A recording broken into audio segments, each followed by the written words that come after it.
Hello and welcome guys, this is your friend Sai Patil and welcome once again to my YouTube channel. And after a long time again once again with a video. Yes, as you know, I had exams and so I had to delay my video uploadings, but again once again with a video. And as you have seen the title, yes, the unwanted things or useless things the history textbooks have been teaching us throughout. Yes, and today I'm going to speak specifically on what we need to learn and what we are learning, and what things should be excluded and what things should be included. We'll speak briefly on this, so stay tuned and watch this video till end. Okay, so first point here is stop unnecessary giving credits or teaching about more of Mughal dynasty and their failure. Yes, that's my point. Why are we so keen on learning about the Mughal dynasty? Why? Because India had never Mughals in our country, but they came, but what they did was wrong. Till today we know it's wrong, but then why are we taught so various great things about them? Who was born first, who came to the throne first, and who did fought the war, who did what and what not. It's very boring as well as very frustrating that our India, who actually caused a lot of destruction in our India, and we are learning about them with a pride feeling. Why? Why are we told that Aurangzeb fought a battle when he was 100 years old, when even we know what that Aurangzeb had done? Why are we learning about him with such a failure and such a pride that he has done something great? No, then why are we taught? This is one point. Now, coming to the second point is stop unnecessary appreciation, connected to the first point as well.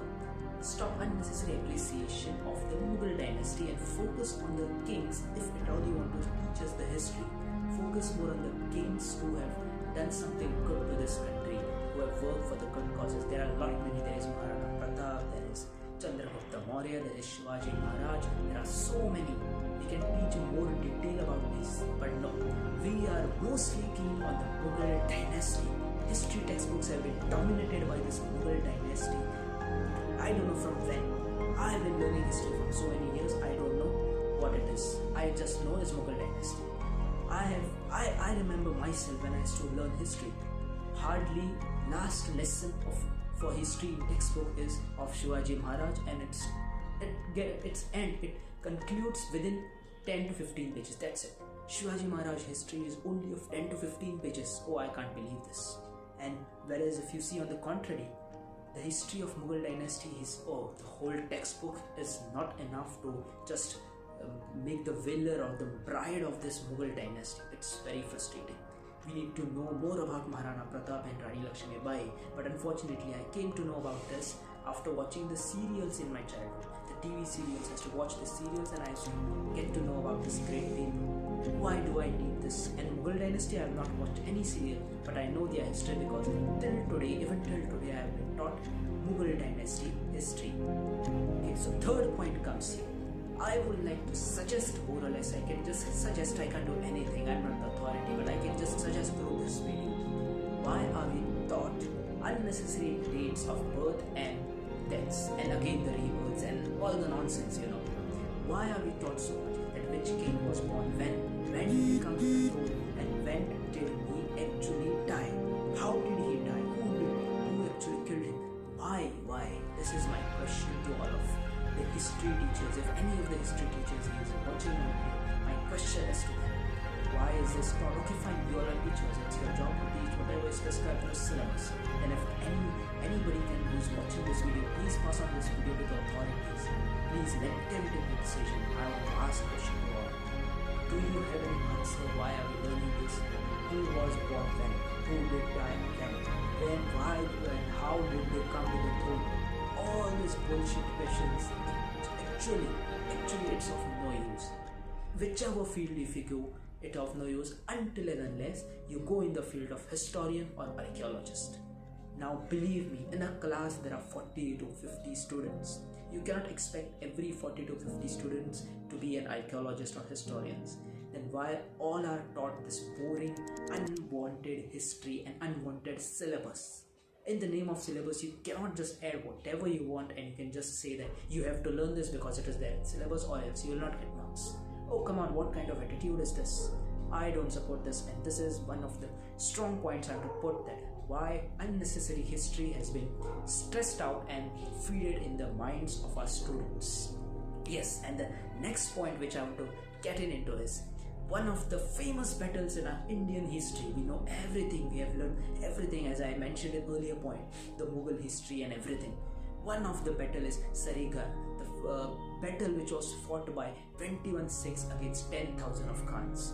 Yes, I know you have watched the movie Kesari, but before that, can anybody tell me that they knew about this, especially the students who are watching? Did you knew that this battle was had taken place anytime? Did you know about this? No, even I didn't. How will I know? किसी भी history textbook में नहीं है. Not a single textbook, not a single page about this was mentioned, and I was shocked that this battle was fought, and very recently, that is somewhere, if I'm not wrong, 1898, 1897, this was the date. 1897, this battle was fought, and I'm learning the history about BC and CE and BCE, I don't know what bullshit. Why am I learning, and why didn't I learn this battle which was fought against 10,000 of Khans with 21 Sikhs? Why didn't I learn this? None of the history textbooks did teach me this, and I'm very much frustrated on this because I had to know about this watching a movie, and imagine if that movie was not made, even till today I will be unaware about it.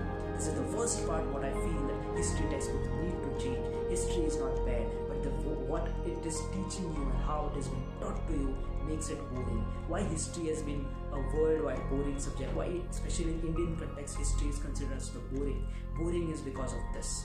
History is not a bad subject, but it has made boring to the students by the Indian education system, the cringe of the Indian education system. Yes, and the next point here is one more point which I feel that it's really useless in the history textbooks is describing the battle, how it was fought. Now if I tell you that the battle of Panipat was fought between so many soldiers, they were against each other. Here Babur was there is Humayun and this and that. How many soldiers did Babur have? What I will do with this here? Just take for the example, if Babur had 10,000 armies, okay, I give you information, there was 10,000 army with Babur. By knowing this, what did you do? You got the knowledge, but what did you do of this knowledge? Nothing. It's useless. I literally am to say it's useless because this has nothing to do with our life and our careers. No one will give you a job in a company. They will ask you, okay, tell me how many armies did Babur had during the battle of Panipat. If you don't know the answer, you are rejected. Get out. Will they say this? Will you get a job on this question? No. Then why are we so much keen on how the battles were fought? Who had so many armies? How did he kill and how did he do? Everything nonsense. Why are we taught this? Basic history should be taught. How, what battle, what kind of battle? Okay, you give a name, Panipat battle. Historians are there, archaeologists are there, they find out such information. I respect their efforts, but then when we come to the learning part, we should know what to be taught and what to be not. Limited is important. Then we say that why Indian students don't get to grow. This is the thing. We are taught whatever is included in the syllabus, we are taught. Okay, fine, you have to do it. No question, no reasoning out, nothing. You have to do it, and that's final. If we question this way, then we will be old as we don't want to study, we are illiterate, we are just making an excuses for not studying. This is not an excuse for not studying. This is a practical question. You tell me, you give me an answer that why this is required. You give me an answer and I'll believe you, I'll trust you, yes, okay, it is important. But no one has any answer, because even if I ask why it is there, no one has any answer, because final answer, final conclusion is because it is there in syllabus, you have to study. Yes, and the last point in this video I would like to put, unnecessary, unwanted. This many years we have been learning about American Revolution, French Revolution. अरे India में रहते हुए India पढ़ाओ. Why are we so much keen on American and French Revolution? Why? If tomorrow I want to travel to America, if I am applying for my visa, they will not ask me, tell me about American Revolution. If you don't know, you will not get the visa. Is this the criteria? Anybody who has made their visas can just comment in the comment box and tell me, yes, they asked this question. Can they say this? No. If I want to go to Paris, when they ask me tell me about French Revolution, or else you will not get the visa, you will not get entry in Paris. You cannot travel Paris because you don't know about French Revolution. How funny it sounds. That's what I am to say. Unnecessary history has been taught. The revolution from the South Africa, revolution from the American Revolution, French Revolution. what has happened in India is more important for we Indians. Even if we want we are traveling abroad, they will not ask me questions. Tell me about American Revolution, French Revolution. Nothing has to do about their struggle. Their struggle is with them. Our struggle is with us. We should know more about our India. India's history is still not very much clear to us. We are mixed up because we are taught unnecessary too much of history, and then we see students don't know about history. How will they know? Big competitive exams are more stressed on MCQs, but what are we taught in our education is big answers. 12 marks answers, right? 3 pages, 4 marks answers, right? At least 150 to 200 words important. Now tell me, which of the competitive exams you write 200 to 150 words?